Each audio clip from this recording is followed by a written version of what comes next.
سامعین ناظرین، infection control society آپ کی صحت کے لیے، آپ کی آگاہی کے لیے اور آپ کے مسائل حل کرنے کے لیے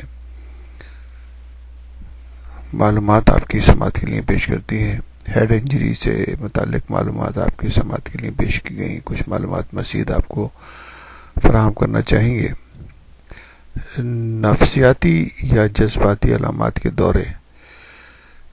انسانی جسم کے اندر دو نروس سسٹم ہیں، ایک سینٹرل نروس سسٹم ہے اور دوسرا جو ہے سمپیتھیٹک اور پیراسمپیتھیٹک نروس سسٹم ہے، جیسے آٹونامک نروس سسٹم بھی کہا جاتا ہے۔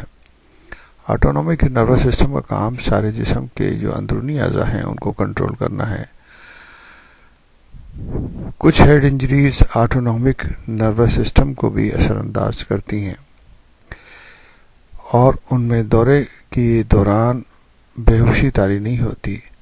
اس قسم کے دورے کے دوران بھی بے ہوشی طاری نہیں ہوتی، جو کہ آٹونامک نروس سسٹم کے مسائل ہوں ہیڈ انجریز کی وجہ سے، تو اس میں دورے کے دوران بے ہوشی طاری نہیں ہوتی۔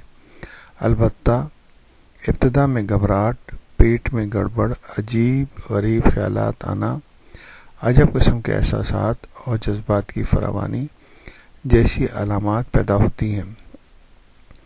ایسی حالت میں مریض جو کام کر رہا ہوتا ہے فوراً چھوڑ دیتا ہے اور عجب حرکات شروع کر دیتا ہے۔ مثال کے طور پر کئی مریض ایسی حالت میں بلا وجہ چبانے یا نگلنے کی طرح منہ کو اور بعض ہاتھوں اور ٹانگوں کو بے مقصد حرکت دیتے ہیں۔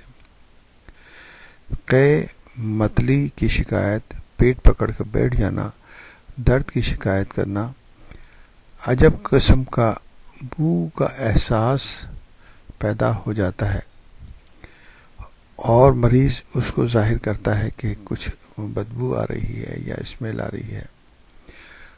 بعض مریض تو توڑ پھوڑ اور تشدد پر اتر آتے ہیں، تو کچھ میں جذباتی اتار چڑھاؤ پایا جاتا ہے، جیسے خوف، غصے اور ہنسی کے دورے پڑنا۔ بے مقصد حرکات کے ساتھ بعض مریض خود خواہ دوڑنا شروع کر دیتے ہیں اور کچھ کو کانوں میں سنسناہٹ یا عجیب قسم کی آوازیں آنے لگتی ہیں۔ کئی مریضوں کو ایسا محسوس ہوتا ہے جیسے کسی دوسرے نے ان کے خیالات پر قبضہ جما لیا ہے۔ علامات ختم ہونے کے بعد دورہ ختم ہو جاتا ہے اور بعد میں مریض کو یہ بھی یاد نہیں رہتا کہ اس نے دورے کے دوران کیا کیا حرکات کی تھیں۔ اگر دیگر افراد اسے ان حرکات کے بارے میں بتائیں تو وہ ندامت محسوس کرنے لگتا ہے۔ اس طرح کے دوروں کو بعض اوقات کمزور عقیدہ افراد یا جن کو معلومات نہیں ہوتی وہ کسی بھوت پریت اور جن کا سایہ سمجھ لیتے ہیں اور مختلف طریقوں سے، اور جو سادہ لوگ ہوتے ہیں ان کو بیوقوف بنانے کے لیے ان کو جن بھوت کے قصے سنا کر اور ان کو اپنے طرف مائل کرتے ہیں کہ وہ ان کی یہ مسائل حل کر دیں گے۔